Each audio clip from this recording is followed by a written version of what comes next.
Bab ke-307, JDMPS 3, serba salah. Biug, beg, biug. Bang, cukup bang, cukup. Heks.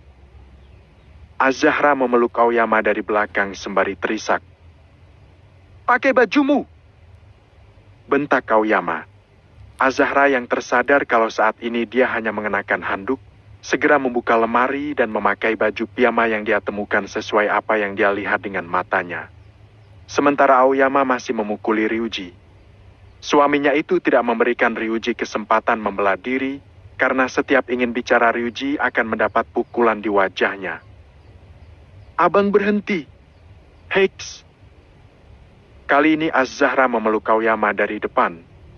Tangan Aoyama menggantung di udara. Bisa Azahra rasakan, tubuh Aoyama saat ini gemetaran. Tidak hanya itu, degup jantung pria itu jadi lebih cepat dari biasanya. Kenapa kamu tidak mau mendengarkan penjelasanku? Bukan aku yang merayu istrimu, tapi dialah yang menyuruhku datang ke kamar kalian. Dia bilang kamu pergi dan gak tahu pulang jam berapa. Dia bilang kamu sangat payah saat diranjang, dan aku lebih gagah darimu. Kamu bisa baca sendiri isi chatnya. Ucap Ryuji sembari menyodorkan ponselnya. Aoyama menyingkirkan tubuh Azahra ke samping dan meraih ponsel yang disodorkan oleh Ryuji. Itu tidak benar, Bang. Aku tidak pernah berkirim chat sama dia. Abang harus percaya sama aku. Ucap Azahra dengan lelehan air mata. Aoyama membaca isi chat itu satu persatu. Pria itu kemudian tersenyum sinis dan kemudian membanting ponsel itu ke dinding hingga hancur berkeping-keping. Apa kamu sudah gila? Itu ponsel baruku. Istrimu yang menggodaku. Kenapa kamu? Berani kamu bicara satu patah lagi? Aku robek mulutmu. Kamu pikir aku tidak mengenal istriku dan tidak mengenal siapa sepupuku? Kamu sudah melewati batasanmu, Ryuji.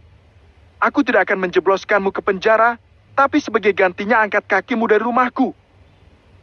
Ucap Aoyama. Hah? Hahaha. Ryuji malah terkekeh saat mendengar Aoyama telah mengusirnya. Ternyata kamu sudah dibutakan oleh wanita rubah ini. Kamu akan menyesal karena lebih percaya orang lain daripada saudaramu sendiri. Pergi. Aku sama sekali tidak keberatan pergi dari rumah ini. Ucap Ryuji sembari bangkit dari lantai. Aku suka kulit istrimu. Dia sangat halus dan mulus. Dan lehernya sangat wangi dan nikmat. Ucap Ryuji setengah berbisik. Aoyama hendak melayangkan tinjunya kembali, tapi Azahra mencegahnya. Azahra takut Aoyama membunuh Ryuji dan berakhir di penjara. Aoyama merasakan lemas di kedua tungkai kakinya dan kemudian terduduk di tepi tempat tidur. Azahra berlutut di bawah dan memegang kedua kaki suaminya itu. Walahi aku tidak pernah mengirim isi chat itu. Walahi, aku tidak pernah ada niat sedikit pun ingin berselingkuh dengan Ryuji. Terlintas sedikit pun tidak. Bagiku abang suami sempurna. Aku tidak akan mungkin mengkhianati abang. Heks. Azahra tertunduk dengan tubuh bergetar karena tangisan. Salahku yang ceroboh tidak mengunci pintu saat mandi. Saat mandi lampu tiba-tiba mati, dan saat keluar dari kamar mandi kamar pun dalam keadaan gelap. Tiba-tiba ada yang memelukku dari belakang. Aku kira itu abang, aku.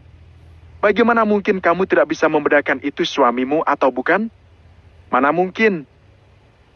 Potong Aoyama. Itu akan mungkin karena Ryuji mengenakan parfum yang aku belikan buat abang.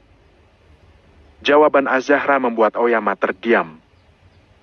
Gara-gara parfum itu aku jadi terkecoh. Itu memang kebodohanku, Bang. Maaf, Heks. Azahra terisak. Lalu bagaimana dengan ini? Tanya Aoyama sembari menyeret Azahra ke depan cermin dan kemudian menunjuk ke arah tanda merah yang ada di leher Azahra. Air mata Azahra semakin merebak. Dia merasa sangat bersalah. Sakit? Rasanya aku kesakitan saat melihat ini. Ucap Aoyama dengan mata berkaca-kaca. Abang boleh memukulku atau menamparku kalau abang mau. Aku nggak akan marah atau melawan. Ini memang salahku. Ucap Azahra sembari tertunduk. Aoyama mencengkeram kedua bahu Azahra dan membuat istrinya itu menghadapnya. Rasanya aku sulit berkata-kata. Aku sampai tidak tahu harus melakukan apa. Pranggeg. Aoyama yang kesal meninju cermin, hingga cermin itu hancur. Abang, tangan abang berdarah. Heiks. Azahra menarik tangan Aoyama, namun Aoyama mengibaskan tangan Azahra. Azahra tidak mau menyerah dan memaksa suaminya itu duduk di depan meja rias. Azahra bergegas mengambil kotak P3K dan segera mengobati luka Aoyama. Sembari mengobati luka Aoyama, Azahra tidak berhenti menangis. Aoyama menatap istrinya itu dengan tatapan yang tidak bisa diartikan. Aku tahu kamu tidak bersalah, Azahra. Gaya ketikan cat itu bukan gaya tulisanmu. Aku juga mencium aroma parfumku di baju Ryuji saat aku menghajarnya. Aku tahu kamu tidak selingkuh, tapi rasanya sakit sekali saat melihat pria lain membuat tanda di lehermu. Entah, apa bibirmu juga dinikmati oleh Ryuji atau tidak. Aku tidak sanggup menanyakan kebenarannya. Dadaku rasanya terbakar, dan aku tidak sanggup melihatmu saat tanda itu masih di lehermu. Batin Aoyama. Azahra selesai membalut luka Aoyama dengan kain kasa. Berkali-kali Azahra mencium telapak tangan dan punggung tangan Aoyama, berharap suaminya itu memberikan dia ampunan atas kesalahannya. Dia tahu betul bagaimana perasaan Aoyama saat ini. Sementara itu Aoyama yang melihat Azahra yang merasa sangat bersalah, jadi merasa iba. Ingin rasanya dia mengusap puncak kepala istrinya itu, tapi saat melihat tanda merah di leher Azahra, dada Aoyama jadi bergemuruh. Aoyama kemudian bangkit dari tempat duduknya dan melangkah pergi. Azahra bergegas menyusul dan memeluk Aoyama dari belakang. Abang mau kemana? Please jangan pergi. Apa abang sudah memaafkanku? Abang boleh memarahiku sepuasnya. Tapi tolong jangan pergi dalam keadaan marah. Heiks. Azahra semakin teriksak. Aoyama melepaskan tangan Azahra dari pinggangnya. Jangan keluar selangkah pun dari kamar. Jangan hubungi aku, karena aku butuh sendiri. Ucap Aoyama yang kemudian melangkah pergi. Azahra hanya bisa menatap punggung suaminya itu hingga menghilang di balik pintu. Tubuh Azahra merosot ke lantai sembari terisak. Namun belum sempat dia menenangkan diri, Tasuka dan Sutoro mendatangi Azahra dengan amarah yang besar. Apa maksudmu membuat putraku terusir dari rumah ini? Wajahnya sampai babak belur dihajar Aoyama. Belum genap 3 hari kamu berada di rumah ini, tapi kamu sudah berhasil membuat huru-hara. Hebat sekali kamu, Azahra. Ucap Tasuka dengan nafas yang naik turun. Azahra bergegas bangkit dari lantai dan menyeka air matanya. Anak tante yang sudah melakukan pelecehan terhadapku. Sudah sepantasnya dia mendapatkan hukuman atas apa yang sudah dia lakukan. Ucap Azahra dengan berani. Melecehkan? Apa kamu pikir di Singapura Ryuji kekurangan gadis? Hingga harus merayu kakak iparnya? Jangan sok cantik kamu. Hardik Tasuka. Memang kenyataannya begitu. Tante harus sadar kalau anak tante seorang yang manipulatif. Dia berbohong karena ingin menyelamatkan dirinya. Ucap Azahra.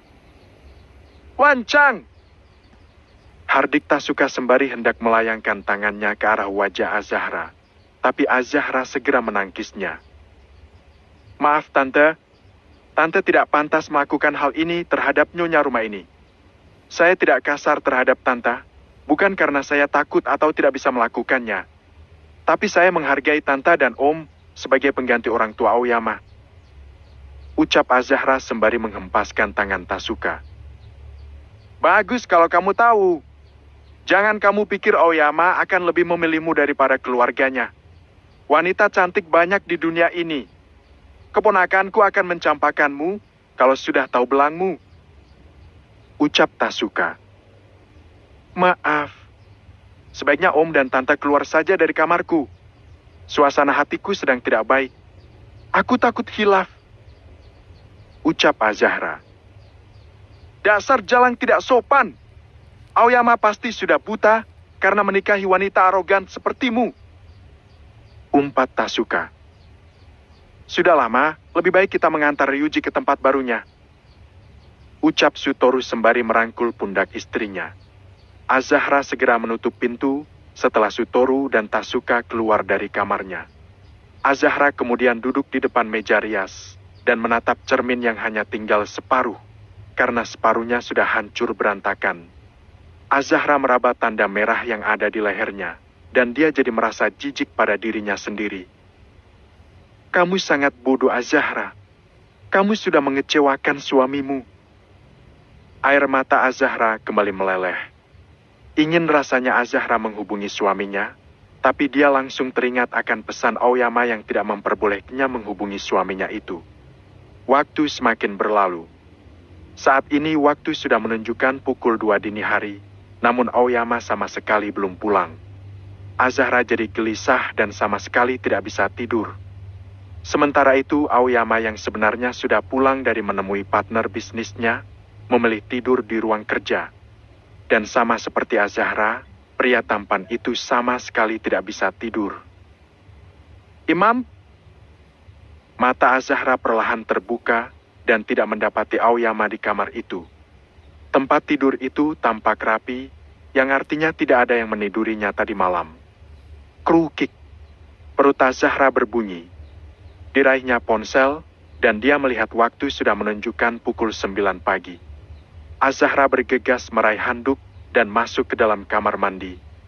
Sementara Aoyama yang baru bangun, mencuci wajahnya di wastafel.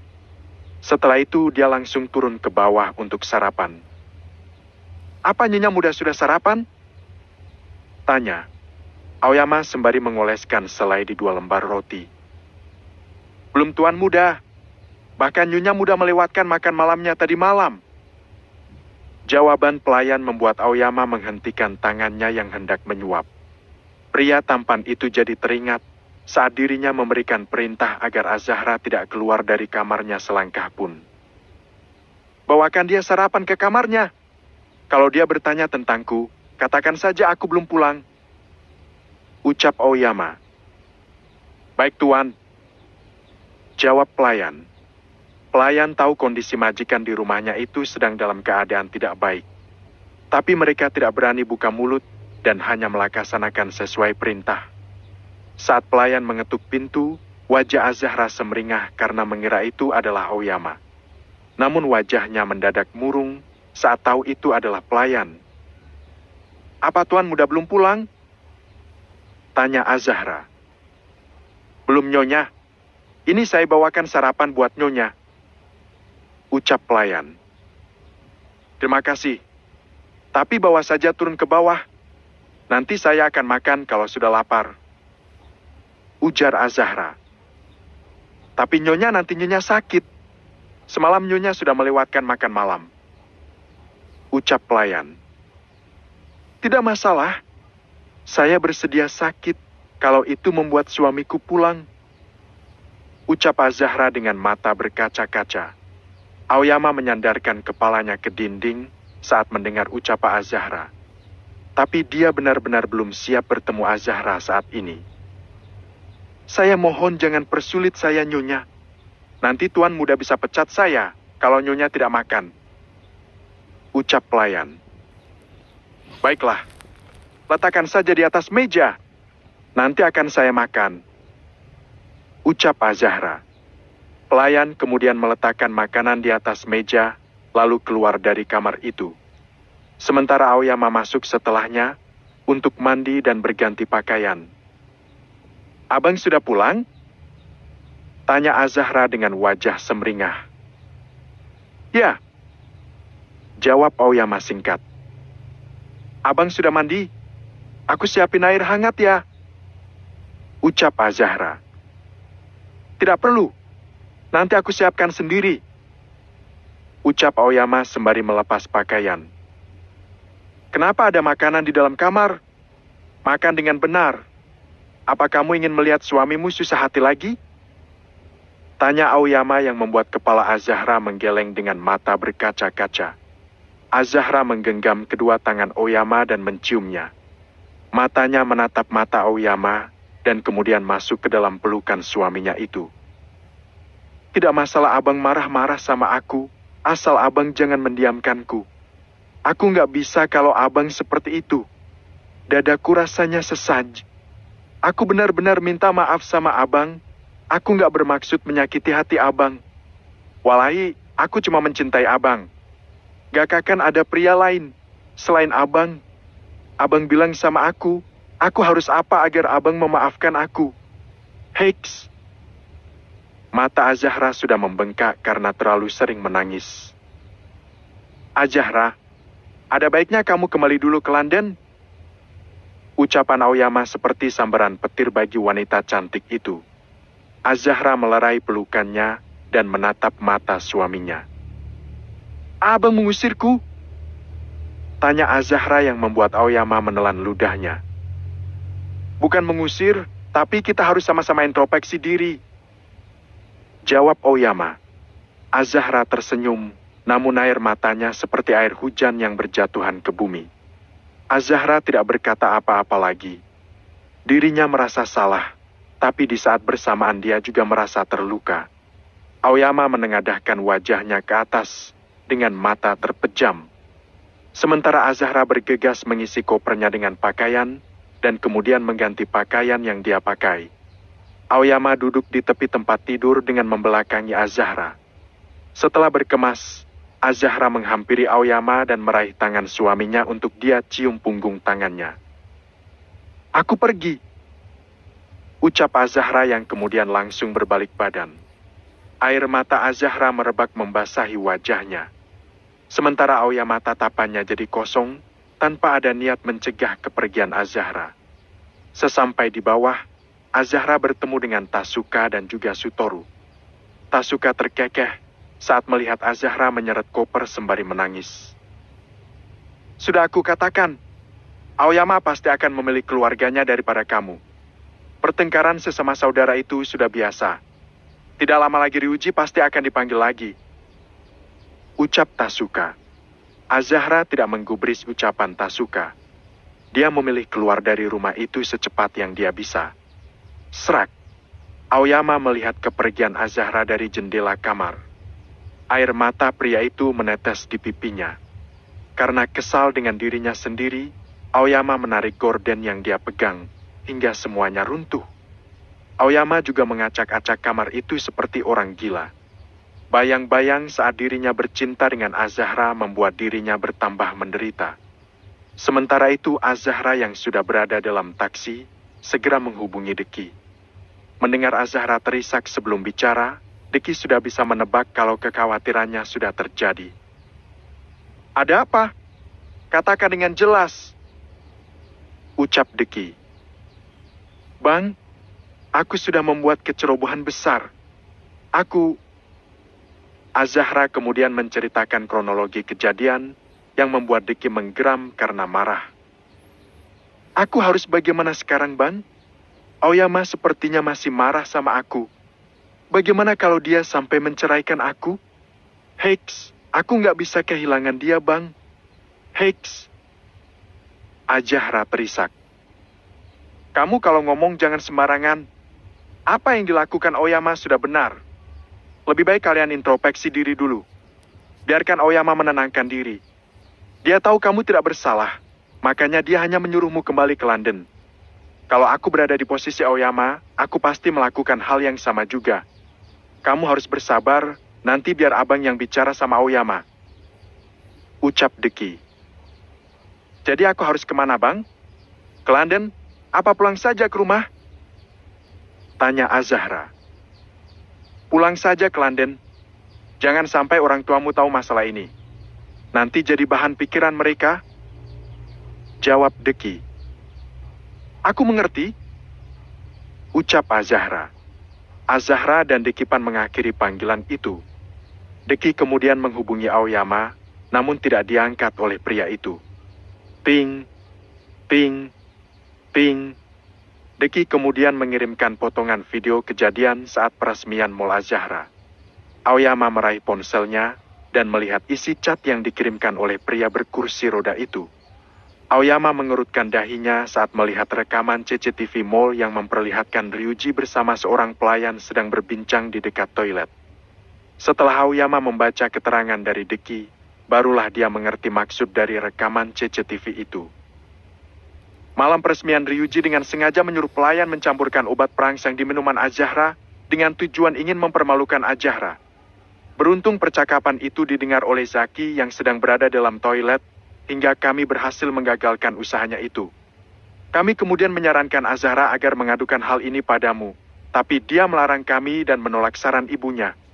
Dia takut kamu menghilangkan nyawa Ryuji dan kamu berurusan dengan polisi.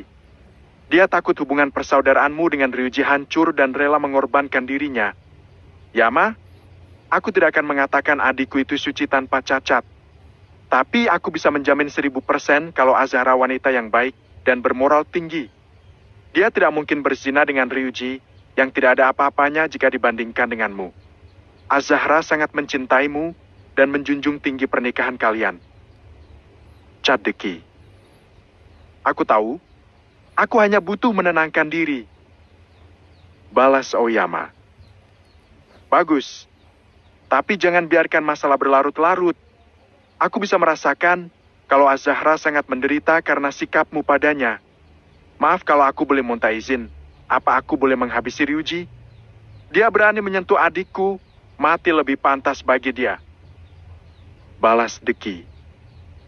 Aku berbesar hati memaafkan Ryuji, meskipun kesalahannya sangat fatal. Dia saudaraku satu-satunya, Bang, meskipun dia orang jahat. Bukan sekali dua kali dia mencurangi aku. Itulah sebabnya aku percaya pada Az-Zahra. Kalau Abang berkenan, biar aku saja yang mengurus dia. Balas Aoyama. Tapi aku ingin melumpuhkan setidaknya satu tangannya yang patah. Balas Deki. Sesuai perintah. Balas Aoyama. Deki menyeringai, sementara Aoyama hanya bisa menghela nafas kasar. Bab ke-308, JD-MPS 3, merindukanmu. Aku ada pekerjaan buat kalian. Ucap Aoyama dari seberang telepon. Kerjaan apa, bos? Hilangkan tangan Ryuji. Aku mau yang sebelah kanan. Aku benar-benar ingin dihilangkan, bukan sekedar dibuat patah. Jawab Aoyama. Tapi bos, dia sudah melanggar batasan dengan mengganggu istriku. Apa kalian menyanggupinya? Kalau tidak sanggup akan aku berikan pada orang lain saja. Tanya Aoyama. Tentu saja sanggup. Kami akan segera melaksanakannya. Aku tunggu kabar dan buktinya. Aku akan memberikan bonus setelah pekerjaan kalian selesai. Ucap Aoyama. Siap, bos.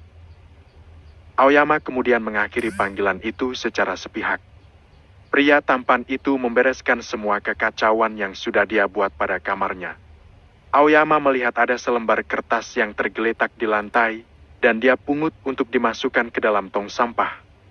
Namun saat membuka tong sampah dengan kakinya, Aoyama melihat parfum yang Az-Zahra belikan untuknya berada di dalam sana. Kenapa Az-Zahra membuangnya?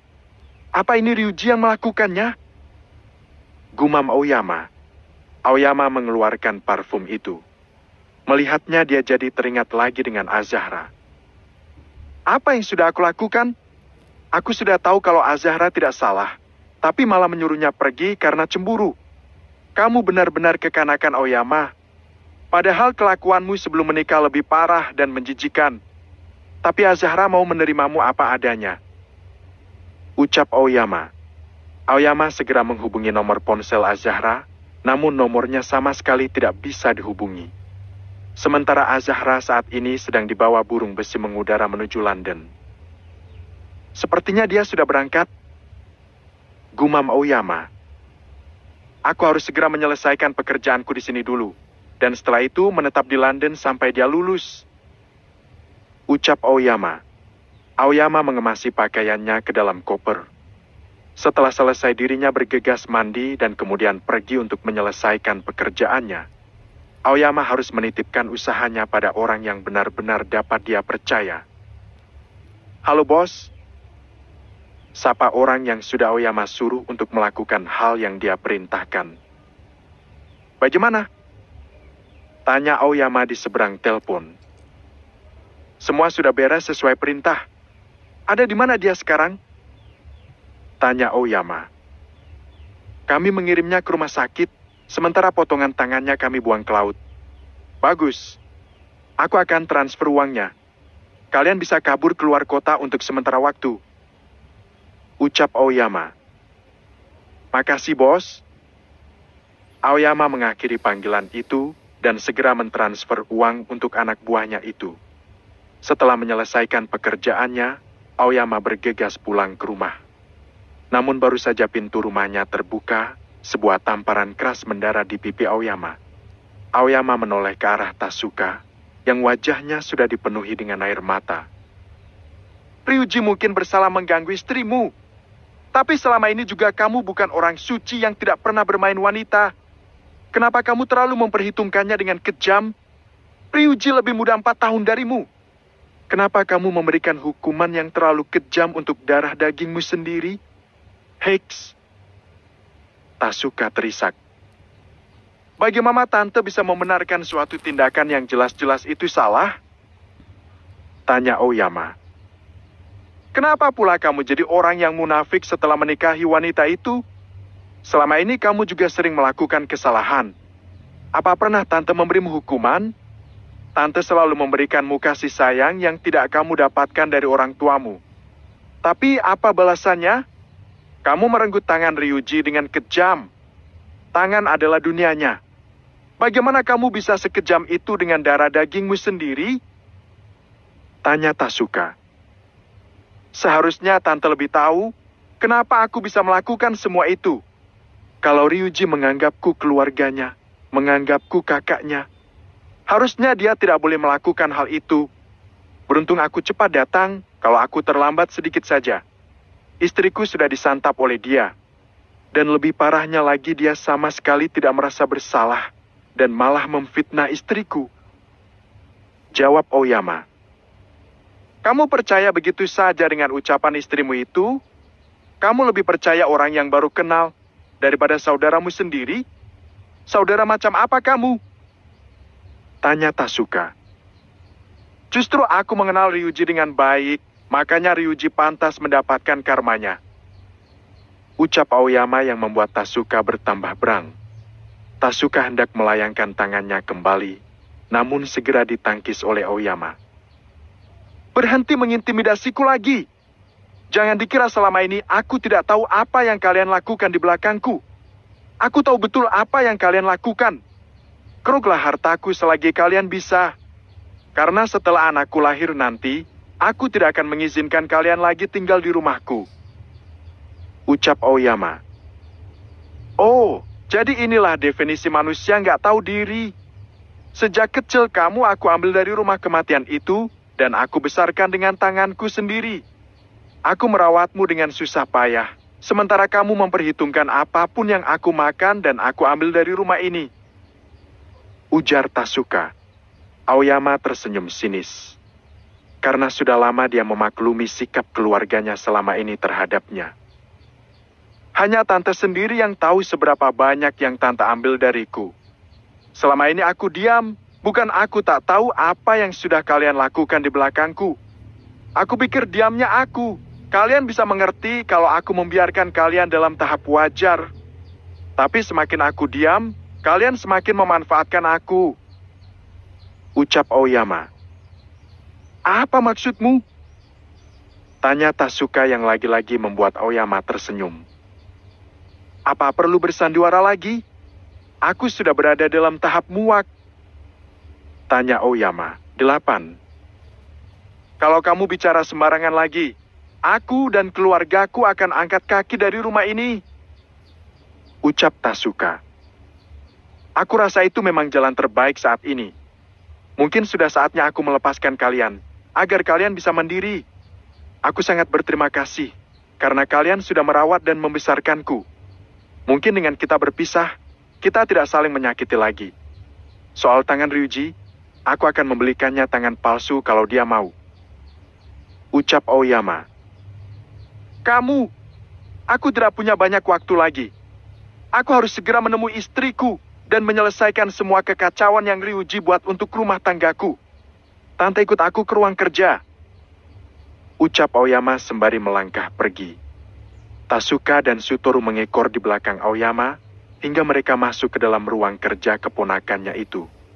Pat, pit, pat, pit. Aoyama tampak membuka brankas dan mengambil 5 sertifikat kepemilikan. Shutoru dan Tasuka tampak melihat satu sama lain. Ini adalah sertifikat kepemilikan 5 butik. Dulu Mama sangat ingin punya butik, tapi sama sekali tidak pernah kesampaian. Ayah selalu melarang Mama keluar dari rumah dan menjadikan istrinya sebagai pajangan. Dan untuk membuat Mama agar tetap hidup di hatiku, aku membangunkannya 5 butik yang penghasilannya sangat lumayan. Ucap Aoyama. Aku serahkan butik ini buat Tante, agar kalian bisa hidup dari uang yang berkah. Aku tidak mungkin membiarkan keluargaku menderita setelah jauh dariku. Anggap ini hadiah perpisahan kita. Tolong jaga butik ini dengan baik. Kelola yang benar, agar bisa jauh lebih berkembang lagi. Sambung Aoyama. Dan soal Ryuji, bukan aku tidak ingin memberinya perusahaan atau apapun yang dia inginkan. Ryuji itu tidak pernah tahu sisi gelap dunia hitam. Selama ini yang dia tahu cuma mengambil dan mendistribusikan barang, tanpa dia tahu aku berjuang untuk semua orang-orang yang di bawah naunganku. Agar mereka tetap hidup dan sejahtera. Ucap Aoyama. Sekarang orang-orang suruhanku melapor, kalau Ryuji membangun klub judi dengan Burhan sebagai partnernya. Sambung Aoyama yang membuat Tasuka dan Shutoru terkejut, karena Aoyama memperhatikan gerak-gerik mereka secara detail. Aku tidak akan melarang Ryuji kerja sama dengan orang itu. Karena meski aku menyatakan kebenarannya, kalian tidak akan percaya dengan ucapanku. Saranku jauhi orang itu dan anak-anaknya. Mereka adalah orang-orang yang akan menghalalkan segala cara untuk menjatuhkan orang yang mereka inginkan. Mereka jenis orang yang hanya memanfaatkan orang lain demi kepentingan mereka sendiri. Anggap ini bentuk perhatian terakhirku sebagai keluarga. Selama ini aku tidak mengusik apa yang kalian lakukan, itu karena hanya kalian keluargaku yang tersisa. Ujar Aoyama. Tapi sekarang aku tidak akan takut lagi. Karena aku sudah punya Azahra yang lebih tulus menganggapku keluarga. Bukan sayang karena ingin memanfaatkan kebaikanku. Sekarang ambillah sertifikat ini. Anggap jalan perpisahan kita hal yang terbaik dalam hidup kita. Kita sudahi drama yang sudah terjadi selama puluhan tahun ini. Aku akan menetap ke London sampai Azahra lulus. Jaga diri kalian. Aoyama keluar dari ruang kerja, sementara Tasuka mematung. Ma, kita mendapatkan 5 sertifikat. Ya Tuhan, butik Aoyama yang terbaik di kota ini. Uang kita akan banyak setelah mengelola butik ini. Ucap Shutoru dengan wajah berbinar, dan beberapa kali mencium sertifikat itu berkali-kali. Namun saat dia menoleh ke arah Tasuka, wanita parubaya itu sudah berurayan air mata. Sayang, kenapa kamu menangis? Tanya Shutoru. Semua yang dikatakan anak itu benar. Selama ini kita bersandiwara karena ingin menguasai seluruh hartanya. Dia sudah tahu semua gerak-gerik kita, tapi tetap saja dia mau menganggap kita keluarga. Dia tidak pernah mengusir kita dari rumahnya. Dan sekarang dia memberikan sisa kebaikannya dengan memberikan sertifikat ini. Padahal kita sudah jahat sama dia selama ini. Ucap Tasuka. Sudahlah, kamu jangan goyah. Kamu ingatlah kondisi anak kita. Gara-gara dia, Ryuji tidak percaya diri lagi menghadapi dunia. Aoyama memang baik, tapi apa gunanya kebaikannya itu kalau tangan putra kita tidak ada lagi? Anggap saja sertifikat ini sebagai kompensasi atas apa yang sudah dia lakukan pada Ryuji. Ayo kita berkemas, dan kemudian pergi dari rumah ini. Ucap Shutoru sembari menyeret tangan istrinya itu. Tasuka mengikuti langkah kaki suaminya. Mereka berkemas pakaian dan kemudian meninggalkan rumah itu. Sebelum benar-benar pergi, Tasuka hendak mengetuk pintu kamar Aoyama karena ingin berpamitan. Namun tangannya ditangkap pelan oleh Satoru sembari menggelengkan kepalanya dengan pelan. Serak. Aoyama menatap luar jendela dan melihat Tasuka dan juga suaminya pergi sembari menyeret koper mereka masing-masing. Sesaat kemudian Tasuka tampak menghentikan langkah kakinya dan melihat ke arah kamar Aoyama. Aoyama bergegas bersembunyi di balik gorden dengan meneteskan air mata. Aoyama ingat betul, Tasuka mengurus dirinya dengan baik dan selalu mengantarnya pergi ke ahli terapis untuk menghilangkan trauma masa lalunya. Entah itu tulus atau tidak, tapi Aoyama sangat menghargai kebaikan Tasuka selama ini. "Ayo kita pergi," ucap Satoru. Satoru dan Tasuka kemudian pergi dengan menyetop sebuah taksi. Sementara di tempat berbeda, Burhan dan Choki tengah menjenguk Ryuji saat ini. Ryuji tengah meratapi nasibnya di depan dua pria itu. "Aoyama sangat keterlaluan. Aku akan mendukungmu kalau kamu memang ingin membalasnya suatu saat nanti," ucap Burhan yang sengaja menyulut api dan sekaligus menuangkan bensin ke dalamnya. "Tidak ada gunanya. Sekarang aku sudah cacat. Duniaku sudah hancur." Ryuji menangis sesegukan. "Jangan bodoh. Selagi kedua matamu bisa melihat, kamu masih bisa membuat perubahan di duniamu. Sekarang zaman sudah canggih. Pembuatan tangan palsu sudah banyak. Bahkan ada tangan robot yang fungsinya seperti tangan manusia pada umumnya," ucap Burhan. "Aku juga mendukungmu, Ryuji. Kita seusia, jadi aku tahu betul apa yang kamu rasakan saat ini. Apapun kesalahan yang sudah kamu lakukan, tidak sepantasnya dia melakukan hal kejam seperti ini pada saudaranya sendiri. Aku yang orang lain saja merasa sakit melihatmu seperti ini," ucap Choki. "Terima kasih karena kalian lebih peduli padaku. Kadang orang asing lebih terasa seperti keluarga sendiri," ucap Ryuji. Ceklek. Tasuka dan Satoru masuk ke dalam ruangan. "Kami permisi dulu, Ryuji," ucap Burhan saat melihat kedatangan Satoru dan Tasuka. "Terima K8 Asih karena sudah menjengukku," ucap Ryuji. "Sama-sama," ucap Choki. Burhan melirik ke arah koper besar yang dibawa oleh Tasuka dan suaminya. Pria parubaya itu tersenyum tipis nyaris tak terlihat. Lalu kemudian dia melangkah pergi bersama Choki. "Ada apa? Kenapa kalian membawa koper besar?" tanya Ryuji.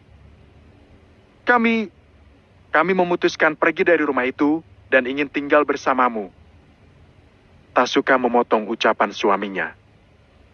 "Tapi kenapa?" tanya Ryuji. "Tentu saja kami ingin bersama putra kami satu-satunya. Buat apa tinggal di rumah mewah itu kalau tidak ada anak kami di sana?" jawab Tasuka. "Bukan karena Aoyama mengusir kalian, kan?" tanya Ryuji. "Tidak. Lagi pula Mama sudah melampiaskan amarah Mama padanya. Dia akan menetap di London sementara waktu sampai istrinya lulus. Sebagai kompensasi atas kehilangan tanganmu, dia memberikan 5 butik untukmu," ucap Tasuka. "Ma, aku nggak butuh butik kalau tanganku tidak ada. Aku merasa buruk saat ini," ucap Ryuji. "Jangan bodoh. Jadikan ini pelajaran untukmu agar tidak melakukan kesalahan seperti itu lagi. Aoyama bukan orang yang bisa kita sentuh dengan mudah. Sebenarnya dia anak yang baik, meski dia tampak cuek di luar," ucap Tasuka. "Apa pantas Mama membela orang yang sudah membuat anakmu cacat? Benar-benar tidak masuk akal," ucap Ryuji. Tasuka menghela nafas. Dia tahu betul bakal kesulitan memberikan Ryuji pengertian agar tidak bermusuhan lagi dengan Aoyama. 3 hari kemudian.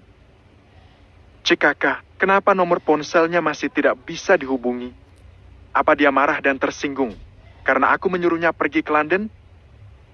gumam Aoyama. "Padahal aku hanya ingin memberitahunya kalau besok pagi aku akan ke London. Sepertinya aku akan kesulitan membujuknya, karena aku sudah menyakiti perasaannya. Lalu aku harus bagaimana?" ucap Aoyama. Setelah melewati susah tidur, mata Aoyama terjaga hingga pagi menjelang. Pria tampan itu bergegas pergi ke bandara dan segera memesan tiket di sana. Dan setelah melewati perjalanan yang lumayan panjang, Aoyama akhirnya tiba di London. Saat tiba di apartemen, Azahra tidak ada di sana. Seperti biasa, Aoyama menyiapkan makan malam untuk istrinya. Banyak sekali sampah mie instan di tong sampah. Dan saat jam 8 malam, Azahra baru pulang dari kuliah, karena ini adalah hari pertama dia masuk kuliah setelah libur. Tidak seperti biasa Aoyama yang suka memberikan kejutan. Kali ini Aoyama menyambut kedatangan Azahra di depan pintu. Namun kali ini respon Azahra sangat berbeda saat melihat kedatangan suaminya. Wanita itu tampak tidak peduli dan berwajah tanpa ekspresi. "Grab." "Sayang, aku merindukanmu," ucap Aoyama lirih, sembari memeluk erat Azahra. Azahra sama sekali tidak membalas pelukan itu, bahkan tidak mengatakan apa-apa. "Kemarilah, aku sudah menyiapkan makan enak untuk kita," ucap Aoyama sembari menyeret tangan Azahra. Azahra hanya mengikuti langkah kaki Aoyama, hingga wanita cantik itu duduk di salah satu kursi. "Makan yang banyak. Sudah berapa kali aku bilang, jangan makan mie instan terus. Lihatlah badanmu kembali kurus saat tidak bersamaku," ucap Aoyama sembari menaruh beberapa lauk ke dalam piring Azahra. "Yama, mari kita bercerai. Aku sudah menyiapkan semua berkas untuk mengajukan perceraian. Aku merasa setelah menikah, aku jadi merasa tidak pantas lagi menjadi istrimu. Kejadian itu membuat aku bermimpi buruk tiap malam. Rasa takut, terusir, dan tidak ada rasa saling percaya membuatku jadi berpikir dengan perceraian sebagai solusi terbaik kita." Ucapan Azahra membuat tangan Aoyama mendadak kaku di depan piring istrinya itu. Jantung Aoyama berdetak 2 kali lebih cepat karena ketakutan akan kehilangan Azahra. "Kalau kamu tidak ingin melihatku melompat dari atas balkon, jangan pernah berpikir untuk meninggalkanku. Aku 1000% percaya padamu. Aku tidak pernah meragukanmu. Aku sudah mengenalmu selama kita bersama. Dan aku tahu kamu tidak berselingkuh dengan Ryuji," ucap Aoyama. Aoyama kemudian melepaskan sendok, lalu menggenggam kedua tangan Azahra.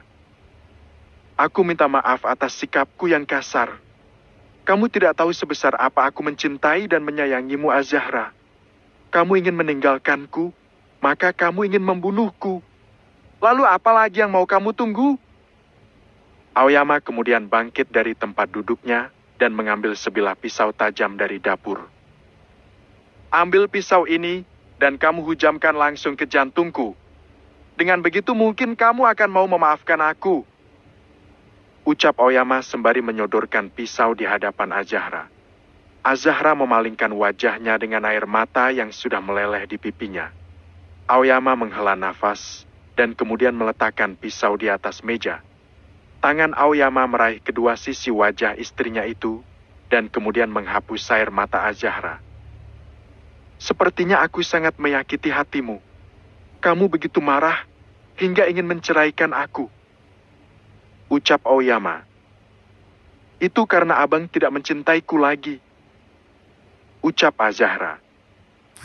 "Kata siapa abang tidak mencintaimu? Abang itu sangat-sangat mencintaimu," tanya Aoyama. "Ya iyalah, abang dengan mudahnya mengusirku. Aku seperti tidak ada artinya di mata abang. Terus nggak ada niat juga abang mau bujuk atau nyusulin aku. Sudahlah bang. Laki-laki memang begitu. Asal sudah mendapatkan apa yang dia mau, dia pasti mencampakkannya," jawab Azahra. "Kebiasaan suka ngambil kesimpulan sendiri. Abang sama sekali tidak mengusirmu. Abang cuma bilang agar kita sama-sama introspeksi diri," ucap Aoyama. "Alibi aja yang dibesarin," gerutu Azahra, namun masih bisa didengar oleh Aoyama. "Abang menyuruhmu kembali ke London, itu karena..." Aoyama menelan ludahnya sejenak. "Karena apa? Alasan apa lagi sekarang?" tanya Azahra. "Abang sangat cemburu dan sakit hati saat melihat tanda merah di lehermu. Rasanya bibir Ryuji ingin kusetrika karena berani menciummu di sana. Jawab Aoyama yang membuat Azahra terdiam. Tapi sekarang kamu tenang aja. Ryuji sudah mendapatkan balasan yang setimpal. Sambung Aoyama. Apa yang abang lakukan sama dia? Tanya Azahra. Aku membuat tangan kanannya tidak berfungsi lagi. Jawab Aoyama. Maksud abang bagaimana? Tanya Azahra. Aku menghilangkan tangan kanannya. Seluruh keluarganya juga sudah aku usir. Jawaban Aoyama sangat mengejutkan Azahra. Kenapa abang melakukan itu? Mereka itu keluarga abang. Bukan begitu caranya memberi Ryuji perhitungan. Ucap Azahra. Itu hanya sebagai peringatan. Tapi kalau kamu sampai menceraikan aku, maka aku akan menghabisi nyawanya. Kamu tinggal pilih, apa kamu mau menceraikan aku dan membuatku membunuh Ryuji, atau kamu ingin kita bersama? Tanya Aoyama yang membuat Azahra memutar bola mata dengan malas. Itu pemaksaan namanya. Tentu saja aku memilih membiarkan Ryuji tetap hidup. Jawab Azahra. Oh, jadi kamu gak rela Ryuji mati? Kamu sayang sama Ryuji? Tanya Aoyama dengan jahil. Apa sih bang? Aku cekik abang aja deh kalau gitu. Ujar Azahra sembari hendak mencekik Aoyama. Sementara Aoyama jadi terkekeh. Maafin abang ya sayang. Ucap Aoyama sembari membelai lembut wajah Azahra. Tapi abang jangan gitu lagi. Apa abang tahu kalau aku jadi susah tidur? Ucap Azahra. Aoyama membawa Azahra ke dalam pelukannya. Karena apa yang Azahra rasakan, dia juga merasakannya. Sayang? Jawab abang dengan jujur. Apa waktu itu kalian berciuman? Tanya Aoyama dengan jantung yang berdegup. Aoyama sebisa mungkin menahan rasa sakit hati kalau dia mendengar jawaban yang tidak dia inginkan. Azahra menatap mata Aoyama dengan dalam. Apa jika aku mengatakan tidak? Abang akan percaya? Tanya Azahra. Asalkan itu dari mulutmu, aku percaya ribuan %. Jawab Aoyama. Maka percayalah. Walahi, dia tidak mencium bibirku sama sekali.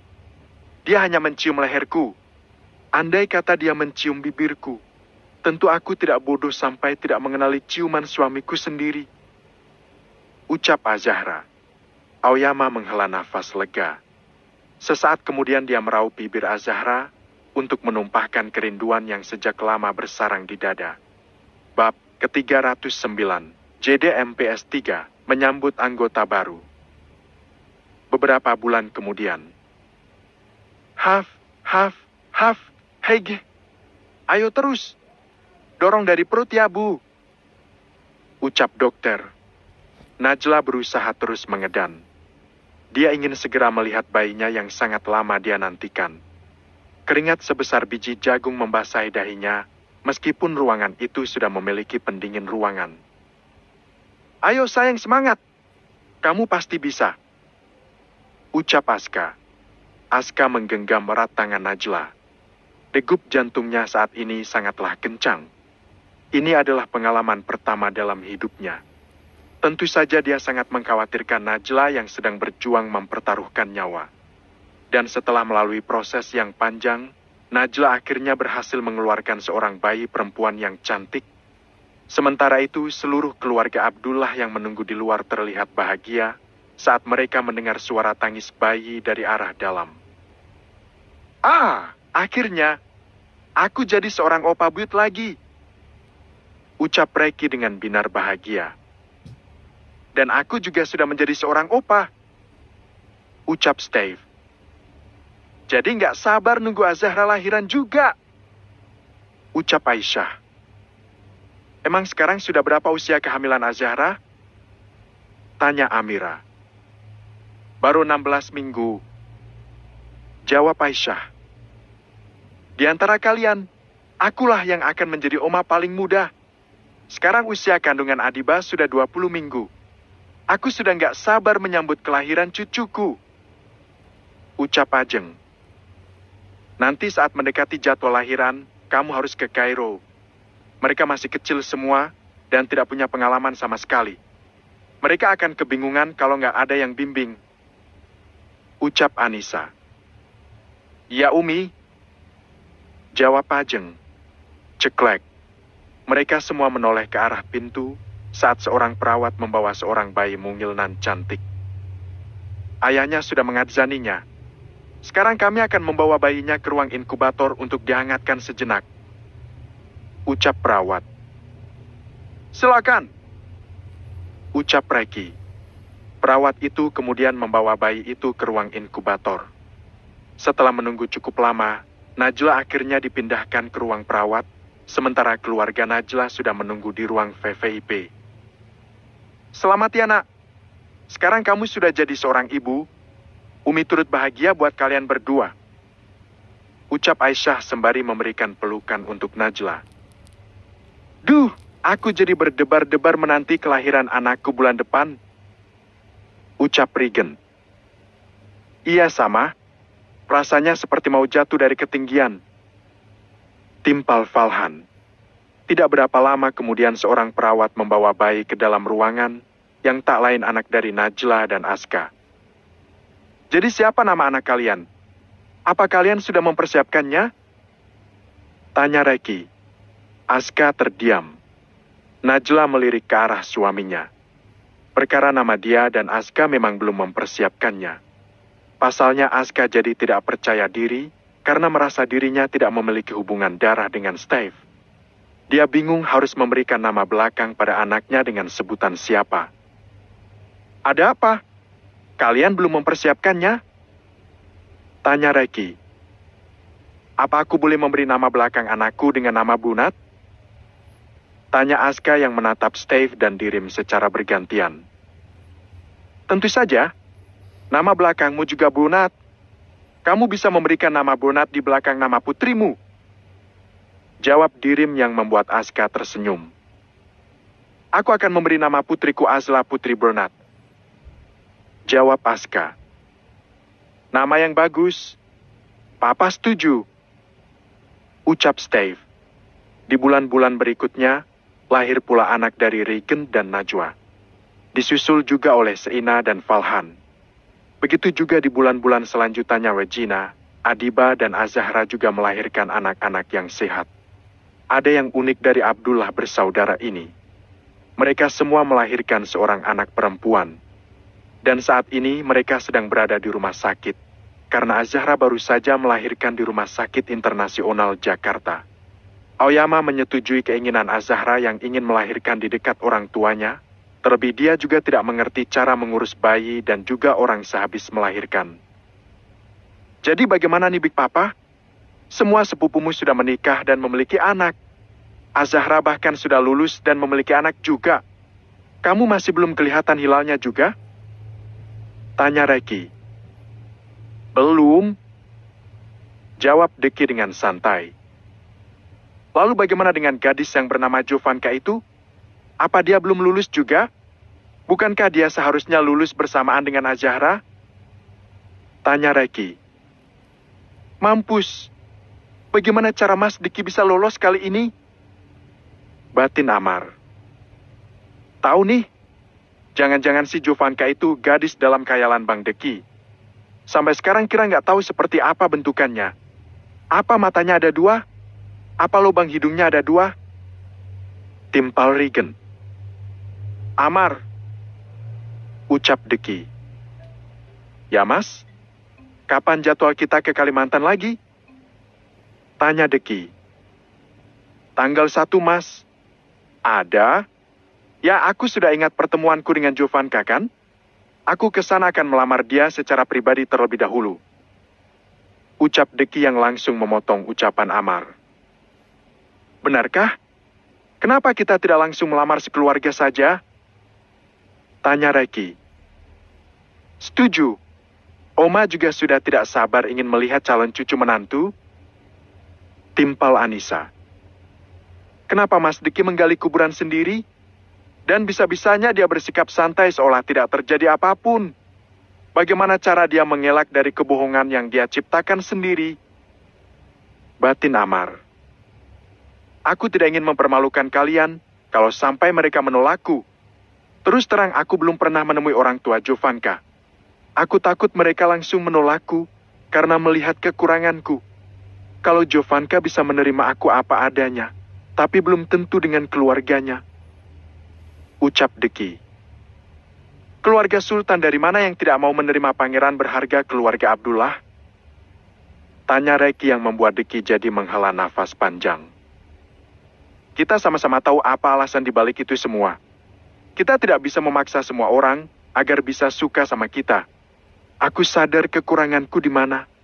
Semua orang tua pasti menginginkan anaknya mendapat yang terbaik, tapi kamu itu pria sempurna tanpa cacat di mata kami.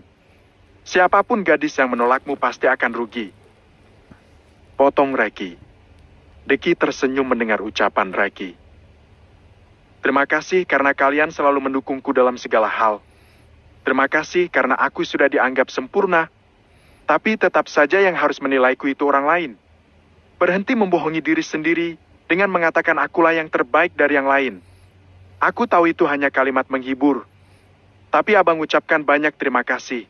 Itu sangat menghiburku. Ucap Deki. Puk, puk. Reki menepuk bahu Deki sembari tersenyum.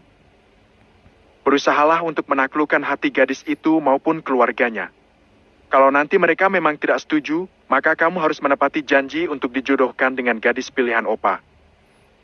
Ucap Reki. Deki menelan ludahnya saat mendengar ucapan Reki. Dia jadi teringat perjodohannya beberapa waktu yang lalu, yang diatur oleh pria berusia 80 tahun itu. Mungkin sudah saatnya aku ditakdirkan harus luluh dari keras kepalaku selama ini. Mungkin aku memang ditakdirkan harus mengikuti perjodohan yang diatur oleh keluargaku. Ya sudahlah, jalani saja.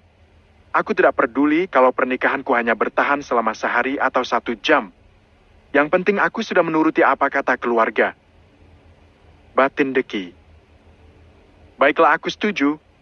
Kalau nanti aku pulang dari Kalimantan tidak membawa jodohku, aku janji akan menerima siapapun yang akan dijodohkan untukku. Ucap Deki. Itu bagus. Opa sudah punya kandidat yang cocok untukmu.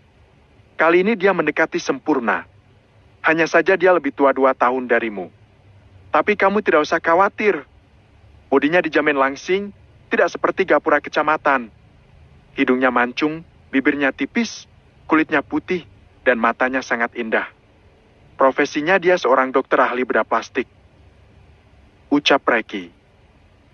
Opa atur saja. Ucap Deki. Anak siapa, Dad? Tanya Rifki. Dedi bertemu dengannya saat kita berada di Bali. Waktu itu kita sedang menjenguk Aoyama yang terbaring koma. Jawab Deki. Lah, si Dedi gimana sih? Bagaimana kalau cewek itu sudah nikah? Tanya Rifki. Dia belum menikah. Dan dia bersedia menerima Bang Deki apa adanya. Jawab Reki. Kok aneh ya? Wanita cantik dan sempurna seperti dia. Kok belum dapat jodoh? Tanya Sean. Dia bilang sih karena terlalu sibuk dengan pekerjaannya dan gak punya banyak waktu buat mencari jodoh. Jawab Reki. Kedengarannya pernikahan cuma formalitas buat dia. Mungkin akan cocok di kemudian hari. Ucap Zaki. Pernikahan tidak boleh hanya dianggap formalitas agar dibilang sudah laku. Tujuan menikah tentu saja untuk selama-lamanya. Kalau tujuan awal sudah salah niat, maka pernikahan tidak akan mencapai kata bahagia. Ujar Anissa. Dengerin tuh, Bang. Umi ingin kamu menikah sekali seumur hidup. Pertahankan selagi kamu bisa bertahan. Jangan turut ego.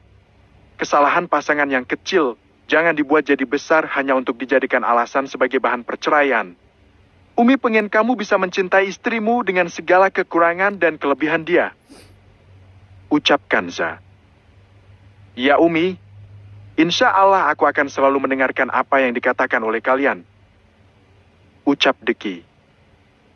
Big Papa, Apa Big Papa mau menggendongku? Tanya Aoyama sembari menggendong putrinya. Tidak, aku takut, meskipun aku ingin. Jawab Deki. Tidak apa-apa, siapa tahu cepat nular. Ucap Kanza sembari meraih putri Aoyama yang sedang dia gendong. Kanza perlahan meletakkan bayi itu di pangkuan dan juga tangan putranya itu. Deki benar-benar merasa takjub saat tangannya mulai bersentuhan dengan kulit sang bayi. Ini sangat menakjubkan. Bayi ini sangat imut dan lucu. Apa suatu saat nanti aku juga bisa membuat satu yang seperti ini? Batin Deki. Dia sangat lucu dan imut bukan? Tanya Kanza sembari mengusap lembut pipi bayi itu. Ya, dia memiliki kulit yang sangat halus dan lembut. Dia terlihat sangat imut. Jawab Deki. Dan kita jadi merasa bahagia saat menggendongnya. Ucap Kanza. Deki mengangguk sembari terus menatap ke arah bayi yang terlihat tenang dengan wajah terpejam. Begitulah rasanya saat Umi pertama kali menggendong kalian. Rasanya ada bunga-bunga yang bermekaran di dalam dada Umi. Ucap Kanza. Meskipun saat menggendong bayi cacat sepertiku, pertanyaan Deki membuat semua orang jadi sedih mendengarnya, termasuk Kanza. Meskipun itu abang, tetap saja Umi merasakan kebahagiaan. Karena abang adalah anugerah terindah yang diberikan Tuhan buat Umi. Karena meskipun abang memiliki kekurangan, Umi tidak bisa menciptakan satu helai rambutmu tanpa seizin Allah. Jawab Kanza. Deki terdiam. Sudut bibirnya tertarik ke atas karena memperlihatkan senyum yang sangat sederhana. Bisakah abang memberikan Umi cucu seperti ini? Tanya Kanza. Deki menoleh ke arah ibu yang sudah melahirkannya itu. Abang akan mengabulkannya jika Allah mengizinkannya. Jawab Deki yang membuat senyum Kanza mengembang. Apa abang tidak keberatan menerima perjodohan dari Opa? Tanya Kanza. Tidak. Nanti setelah pulang dari Kalimantan, kita akan langsung melamar gadis pilihan Opa. Jawab Deki. Ya tentu saja kamu harus berusaha dulu untuk mendapatkan gadis impianmu itu. Ucap Reki. Ya tentu saja. Kalian doakan saja semoga abang berhasil. Ucap Deki. Amin. Semua orang kompak menjawab ucapan Deki. Sumpah ya, aku tuh sangat penasaran cewek yang namanya Jovanka itu. Apa abang benar-benar gak ada fotonya? Tanya Sean. Gak penting bagiku memiliki fotonya. Kalau aku kangen tinggal video call. Kami ini bukan pasangan lebay seperti kalian. Jawab Deki yang langsung mendapat putaran bola mata malas. Ya. Yang pasangan ideal gak ketulungan. Leder Regent yang membuat semua orang jadi terkekeh. Kok anget?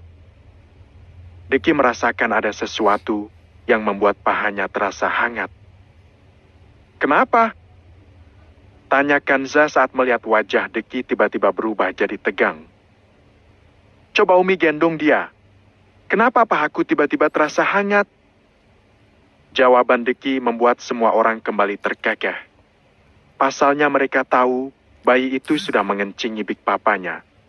Kanza mengambil bayi itu dari pangkuan Deki. Dan benar saja, air seni bayi itu sudah menjiplak di celana pria tampan itu. Iwah, dedek bayi mengencingi abang. Ledek Seina. Kekencing? Tanya Deki dengan ekspresi tegang. Gak apa-apa. Kata orang kalau kita dikencingi bayi, nanti cepat nularnya. Ucap Kanza. Apa itu benar Umi? Aku tiap hari kena kencingi Meiza. Apa itu tandanya aku akan menikah lagi? Mendengar itu bola mata Masta langsung melotot. Kan aku cuma nanya Yang. Ucap Zaki yang membuat semua orang terkekeh. Jangan dijadikan alasan buat nikah lagi. Yang Umi maksud itu khusus untuk yang masih lajang. Iya kan Umi? Tanya Masta. Iya. Jawab Kanza. Tuh dengerin bang. Ucap Masta yang membuat Zaki tergagah. Amar, antar aku pulang sekarang juga. Ucap Deki. Iya mas. Jawab Amar sembari menahan tawanya. Bisa-bisanya ada insiden seperti ini. Gerutu Deki sembari mendorong kursi rodanya sendiri. Saat Deki sudah keluar, semua orang jadi penasaran tentang cerita Reki. Opa, apa cerita tentang gadis yang berprofesi menjadi dokter bedah plastik itu benar? Tanya Zaki. Ya, sepertinya dia gadis yang baik. Bicaranya sangat sopan, bahasanya juga tertata. Jawab Reki. Kita hanya berharap tahun ini abang menemukan jodohnya. Usianya sudah 27 tahun ini. Ucap Rifki. Tapi Opa cukup lega karena dia sudah setuju untuk dijodohkan dengan gadis pilihan Opa. Ucap Reki. Semoga saja semuanya berjalan sesuai rencananya. Semoga saja gadis bernama Jovanka dan keluarganya mau menerima dia apa adanya. Ucap Anissa. Sementara itu Deki dan Amar yang sudah berada di jalan pulang sedang berdiskusi. Kenapa mas cari masalah sendiri? Pakai bilang kita mau ke Kalimantan buat nemuin gadis yang bernama Jovanka itu. Ucap Amar. Mau gimana lagi? Cuma itu yang ada dalam pikiranku. Tapi ya sudahlah, mungkin jodohku memang harus berakhir di tangan Opa. Ucap Reki. Kalau itu memang terbaik, kenapa tidak? Sepertinya kali ini pilihan Opa sudah dia perhitungkan dengan benar. Ucap Amar. Semoga saja ucapannya benar. Tapi kalaupun tidak benar, sepertinya kali ini aku tidak bisa menghindar lagi. Ujar Deki. Andai saja Jovanka benar-benar ada. Sambung Deki sembari menyandarkan punggung ke tempat duduknya. Deki menatap ke arah luar jendela dan menatap gelang yang berada di tangan kirinya. Dia tidak mengerti kenapa gelang itu tidak mau dia lepas sama sekali meskipun keberadaan Aliza entah di mana. Bab ke-310, JDMPS 3 berangkat ke Kalimantan Selatan. Tang, ping, tang, ping. Suara denting sendok dan garpu beradu ketika Deki dan keluarganya makan malam bersama. Saat ini Zaki dan Masta tengah menginap di rumah Rifki. Besok abang jadi berangkat ke Kalimantan? Tanya Zaki. Jadi? Jawab Deki tanpa menoleh ke arah kembarannya itu. Berapa lama? Tanya Zaki sembari menyuapkan makanan ke dalam mulutnya. Belum bisa dipastikan. Soalnya di sana aku mau melakukan perjalanan bisnis. Jawab Deki. Lo bukannya abang mau melamar Jovanka ya? Tanya Zaki dengan penuh selidik. Deki menghentikan gerakan tangannya yang hendak menyuap. Pasalnya dia merasa terjebak oleh omongannya sendiri. Aku akan melamar Jovanka setelah bisnisku selesai. Jawab Deki. Kalau sudah ketemu Jovanka, abang jangan lupa video call Umi. Umi pengen lihat calon mantu. Ucap Kanza. Jovanka orang yang pemalu. Jangankan dengan orang asing, denganku saja dia jarang mau video call. Ucap Deki. Begitu ya? Tapi nanti diam-diam kamu ambil fotonya dan kirim sama Umi. Ucap Kanza. Ya nanti akan abang usahain. Ucap Deki. Abang berangkatnya pagi? Tanya Rifki. Ya. Jawab Deki singkat. Abang sudah selesai. Abang duluan naik ke atas, soalnya mau langsung istirahat. Ucap Deki. Ya sudah, kalau gitu selamat istirahat ya bang. Ucap Kanza. Deki mengangguk. Deki kemudian mendorong kursi rodanya sendiri dan naik melalui lift. Setelah sampai di kamar, Deki kemudian berkemas untuk keperluannya berangkat keesokan harinya. Dan setelah dia selesai menyiapkan semuanya, Deki beribadah sebelum akhirnya memejamkan mata lebih awal. Keesokan harinya pagi-pagi sekali Amar sudah menjemput Deki di kediamannya. Mar, ayo sarapan sama-sama. Ucap Kanza. Alhamdulillah. Kebetulan memang belum sempat sarapan Umi. Ucap Amar sembari menarik salah satu kursi. Sebelum berangkat harus diisi dulu perutnya. Takutnya telat makan jadi sakit. Bekerja jadi nggak konsen. Ucap Kanza sembari menuangkan 2 sendok besar nasi goreng ke dalam piring Amar. Terima kasih Umi. Ucap Amar. Nanti jangan lupa ingetin abang terus buat nemuin si Jovanka itu. Kalau bisa kamu diam-diam fotoin gadis itu dan kirim sama Umi. Minta sama abang banyak sekali alasannya. Ucap Kanza. Iya Umi. Jawab Amar dengan tersenyum kaku. Amar melirik ke arah Deki yang tampak makan dengan tenang. Dia sama sekali tidak terusik dengan ucapan ibunya itu. Kok bisa ya orang ini setenang ini? Kalau aku pasti sudah gelisah. Soalnya ini bakal ketahuan bohongnya. Batin Amar. Tapi dia kan mau nerima perjodohan itu kalau sampai dia pulang dari Kalimantan tidak bawa jodoh. Batin Amar. Bikin pusing aja kalau mengingat urusan si beruk satu ini. Batin Amar. Cepat habiskan makananmu. Jangan kebanyakan mikir dengan otak kecilmu itu. Ucap Deki yang membuat lamunan Amar seketika buyar. Amar bergegas menyantap makanannya. Setelah selesai, mereka pun berangkat menuju bandara. Kok sampean bisa sesantai itu sih, Mas? Apa sampean punya rencana lain? Tanya Amar. Tidak ada. Sudahlah jangan terlalu dipikirkan. Kita lihat saja apa rencana Tuhan buatku nanti. Ucap Deki. Amar terdiam. Jujur saja dia juga jadi penasaran. Siapa pelabuhan terakhir untuk majikannya itu? Setelah menempuh perjalanan dengan jalur laut dan udara, mereka pun tiba di Kalimantan Selatan. Karena sangat lelah, mereka memilih menginap di penginapan sebelum akhirnya menemui rekan bisnis mereka. Aku turun ke bawah dulu ya, Mas. Ini sudah hampir jam 10 malam, tapi kita belum makan malam. Barangkali aku ketemu warung buat cari roti atau apapun itu. Ucap Amar.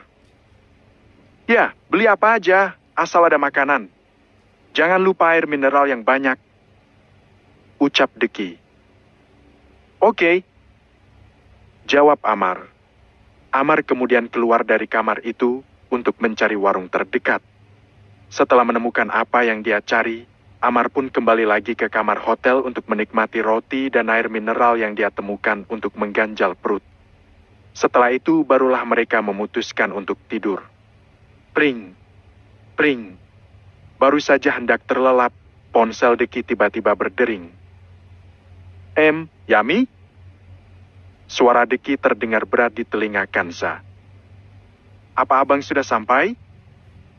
Tanya Kanza. Sudah. Maaf lupa ngabarin. Sekarang abang sudah di penginapan, siap-siap mau tidur. Jawab Deki.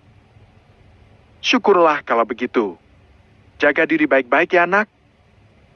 Ucap Kanza. Yami? Jawab Deki. Assalamualaikum. Ucap Kanza. Waalaikumsalam. Deki mengakhiri panggilan itu dan kemudian kembali tertidur. Pemirsa, terjadi kehebohan yang menggemparkan di jagat maya baru-baru ini. Seorang dokter ortopedi yang baru lulus berhasil menggabungkan ilmu medis dan pengobatan tradisional untuk menyembuhkan kelumpuhan, patah tulang, dan keluhan yang berhubungan dengan ortopedi lainnya. Saat ini dokter itu sedang bekerja di Rumah Sakit Mitra Kasih yang ada di Kalimantan Selatan. Dia juga membuka praktek pengobatan di Jalan Mawar. Ini hasil liputan dari salah seorang pasien yang berhasil kami wawancarai. Ucapan seorang pewarta berita itu membuat kepala Kanza dan Rifki yang tengah main ponsel menoleh ke arah televisi. Apa benar Anda salah satu pasien yang mendapat kesembuhan setelah berobat dengan dokter yang sedang viral saat ini? Tanya reporter. Betul, Mbak. Alhamdulillah sekarang saya sudah bisa jalan lagi setelah mengalami patah tulang akibat kecelakaan. Kenapa tidak pergi ke dokter? Bukankah patah tulang bisa dioperasi? Tanya reporter. Nggak punya biaya. Meskipun ada jaminan kesehatan dari pemerintah, saya nggak ngerti cara ngurusnya. Takut nggak ditanggung sepenuhnya juga. Sedangkan kita bukan orang mampu. Jadi kami memutuskan berobat alternatif saja. Beruntung di desa kami punya dokter yang baik hati. Meski dia baru lulus, tapi dia tidak menentukan tarif setiap mengobati pasien. Apa pasiennya sangat banyak? Tanya wartawan. Antri, Mbak. Sekarang lucunya dia jadi diminta mengobati macam penyakit lainnya. Karena mayoritas penduduk di desa kami bukan orang mampu. Tapi dia tidak pernah menolak siapapun yang datang minta tolong. Jadi itulah sebabnya kemunculan dokter ini menjadi kontroversi ya, Bu? Tanya reporter. Iya betul. Banyak yang pro dan kontra juga. Kasihan juga kalau sampai dia kena pidana karena menolong orang. Karena cuma dia yang peduli dengan rakyat yang tidak mampu seperti kami. Tapi saya pribadi pasti akan mendukung dia. Apa sebenarnya yang mereka permasalahkan? Tanya reporter. Sepertinya tentang izin praktek. Tapi yang saya dengar sedang diurus.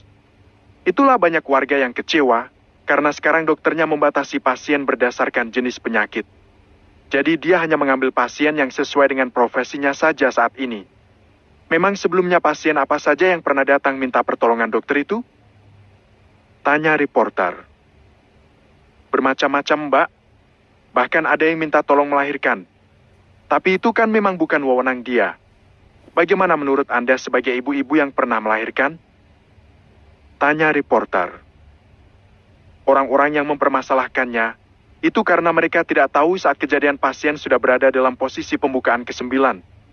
Sementara pasien saat itu akan melahirkan anak ke-3. Pasien sudah tidak mungkin lagi dibawa ke tenaga kesehatan bidan atau dokter. Terlebih jarak lumayan jauh dengan jalan yang tidak terlalu mulus. Daripada membahayakan bayi dan pasien, kenapa tidak Dokter Eza mengambil tindakan bijak? Jadi terkesan dicari-cari kesalahannya ya, Bu? Tanya reporter. Betul. Kami menilainya juga begitu. Kita sangat mengerti posisi Dokter Eza saat ini. Dia dalam posisi serba salah. Tapi kalau nanti sampai dia diperkarakan, kami akan membuat petisi pada pemerintah. Sepertinya kalian sangat bangga memiliki Dokter Eza ya, Bu? Tanya reporter. Sangat bangga sekali. Meski dia anak orang berada di kampung kami, tapi dia tidak sombong. Saya sangat tahu dia dari kecil. Dia dokter kebanggaan kami. Kami sangat bangga sekali punya dia. Baik, terima kasih Ibu atas wawancaranya. Semoga permasalahan Dokter Eza cepat selesai. Ucap reporter. Amin. Demikian hasil wawancara kami dengan salah satu pasien yang sembuh dari patah tulang oleh Dokter Eza yang tengah viral saat ini. Dari Kalimantan Selatan melaporkan. Ucap reporter. Demikian sekelas info, kami akan kembali 1 jam mendatang. Ucap pewarta berita. Bang, bukankah Bang Diki sekarang sedang berada di Kalimantan Selatan? Bagaimana kalau kita suruh dia mencoba pengobatan alternatif sekaligus medis pada dokter ortopedi itu? Tanya Kanza. Tapi abang gak yakin kalau dia bisa menyembuhkan Bang Deki. Jawab Rifki yang kembali bermain ponsel. Kok gitu, Bang? Tanya Kanza. Dia itu dokter yang baru lulus. Sementara kita sudah mengobatkan Bang Deki hingga ke luar negeri, tapi tidak ada hasilnya. Jawab Rifki. Tapi nggak ada salahnya dicoba, Bang. Kita kan belum pernah mencoba pengobatan alternatif yang digabungkan dengan medis. Kita harus mencoba metode apapun agar bisa membuat hati kita puas. Ucap Kanza. Ya terserah saja kalau abangnya mau. Kamu tahu sendiri kalau dia sudah tidak mau lagi berobat. Kalau dia berhasil dibujuk, itu akan bagus. Ucap Rifki. Pring. Pring. Ponsel Rifki tiba-tiba berdering, dan itu berasal dari Raki. Ya, Dad? Tanya Rifki di seberang telepon. Daddy dan Umi baru saja melihat berita tentang pengobatan alternatif dicampur medis di TV. Apa Bang Diki mau mencobanya? Tanya Raki. Ya, kami baru saja melihatnya di TV, tapi Daddy tahu sendiri kalau abang sudah nggak mau lagi melakukan pengobatan. Lagi pula aku juga merasa ragu, apa dokter itu benar-benar bisa menyembuhkannya. Dia dokter yang baru lulus. Jawab Rifki. Apa dokter itu lulus bersamaan dengan Jovanka kekasih abang? Bukankah Jovanka juga seorang dokter ortopedi? Tanya Reki. Benar juga, tapi di berita nama dokternya Dokter Eza. Bisa jadi Eza dan Jovanka memang berteman. Kalau begitu, aku akan mengkonfirmasinya dulu dengan Bang Deki. Jawab Rifki. Baiklah, kalau bisa bujuk dia. Kita tidak boleh meloloskan peluang apapun yang bisa membantu kesembuhan dia. Kita tidak boleh juga meremehkan kemampuan dokter muda itu. Bila perlu temukan kontaknya, kita minta dia merawat abang secara pribadi. Ucap Reki. Ya, Dad? Ucap Rifki. Reki dan Rifki sama-sama mengakhiri panggilan itu. Rifki terlihat menghela nafas. Ada apa, Bang? Tanya Kanza. Daddy dan Umi juga tahu soal pengobatan itu. Kita disuruh menghubungi abang buat mencoba pengobatan yang dilakukan dokter muda itu. Jawab Rifki. Ya emang gak ada salahnya dicoba. Namanya juga usaha, Bang. Biar nanti aku aja yang bujukin dia. Ucap Kanza. Tapi jangan dulu sekarang. Saat ini dia pasti sedang menemui rekan bisnisnya. Jangan ganggu dan bebani pikirannya terlebih dahulu. Nanti setelah selesai, baru Umi boleh telepon dia. Ucap Rifki. Iya, Bang. Jawab Kanza. Sementara itu di tempat berbeda. Deki dan Amar saat ini sedang pergi menuju kediaman rekan bisnisnya dengan menggunakan sebuah mobil jeep yang diperoleh dari menyewa. Saat melewati sebuah perkampungan, mereka melihat sebuah rumah yang terbilang cukup mewah dari rumah warga sekitarnya.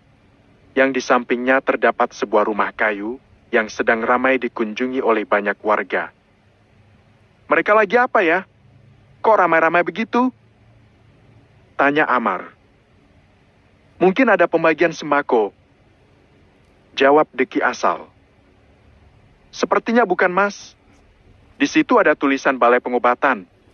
Sepertinya ini tempat praktek seorang dokter atau mungkin seorang tabib. Ucap Amar. Deki menoleh ke arah kerumunan orang-orang yang rata-rata menggunakan kursi roda. Mobil mereka berjalan cukup lambat karena mereka harus berbagi jalan dengan mobil dan motor yang banyak terparkir di pinggir jalan. Sepertinya pengobatannya sangat bagus, sehingga banyak dikunjungi pasien. Ujar Amar. Kenapa? Kamu mau diobati juga? Barangkali ada pengobatan, biar kulitmu sedikit glowing. Ledek Deki. Aku tidak perlu risau dengan kulitku lagi. Saripah sudah cinta mati dengan kulit dekilku. Dia bilang kulitku eksotis. Ucap Amar. Kan sudah aku bilang, Kam Saripah yang matanya katarak. Ucap Deki yang membuat bibir Amar jadi memberengut. Tiba-tiba mata Deki langsung tertuju pada seorang wanita yang keluar di depan pintu rumah kayu itu. Wanita itu mengenakan baju luaran warna putih dengan kepala menggunakan tutup kepala dan wajah menggunakan masker. Hingga mobil itu melaju jauh, Deki masih melihatnya lewat kaca spion mobil.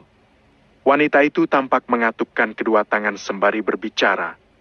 Meski dia tidak tahu apa yang dibicarakan, tapi Deki bisa melihat kalau dia mengajak satu orang pasien lagi masuk ke dalam rumah kayu itu.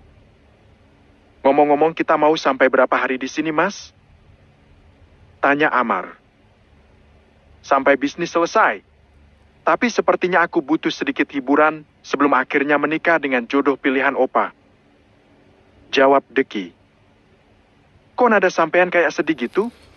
Sampean ndak ikhlas menerima perjodohan itu? Tanya Amar. Pertanyaanmu seperti orang buta yang bertanya dengan orang tuli. Jelas saja aku tidak ikhlas. Siapa yang bisa ikhlas menerima dengan orang yang tidak kita cintai? Jawab Deki. Tapi kalau menurutku tidak ada salahnya sampean mengikuti perjodohan itu. Lama-lama nanti juga cinta. Apalagi kalau sudah merasakan ninu-ninu. Pasti sampean akan cinta dengan sendirinya, Mas. Ucap Amar. Itu saja yang ada di otakmu. Jalannya agak cepat sedikit. ucap Deki. Yo, jawab Amar yang kemudian menambah kecepatan mobilnya. Sesampai di tempat tujuan, mereka disambut hangat oleh tuan rumah yang tak lain rekan bisnis Deki yang memiliki tambang emas. Ayo silakan masuk, Pak, ucap Rito. Amar mendorong kursi roda Deki dan membantunya duduk di salah satu sofa. Di hadapan Rito sudah ada tumpukan berkas yang ingin dilihat oleh Deki. Silakan kalau Bapak ingin membaca hasil laporan jumlah emas yang sudah kita kelola selama 3 bulan kita tidak bertemu, ucap Rito. Tanpa banyak kata Deki membaca satu persatu berkas itu, namun tentu saja waktu sehari tidak akan cukup membaca semua berkas itu. Hingga Deki memutuskan membawa berkas-berkas dan mempelajarinya selama di penginapan. Bab ke-311.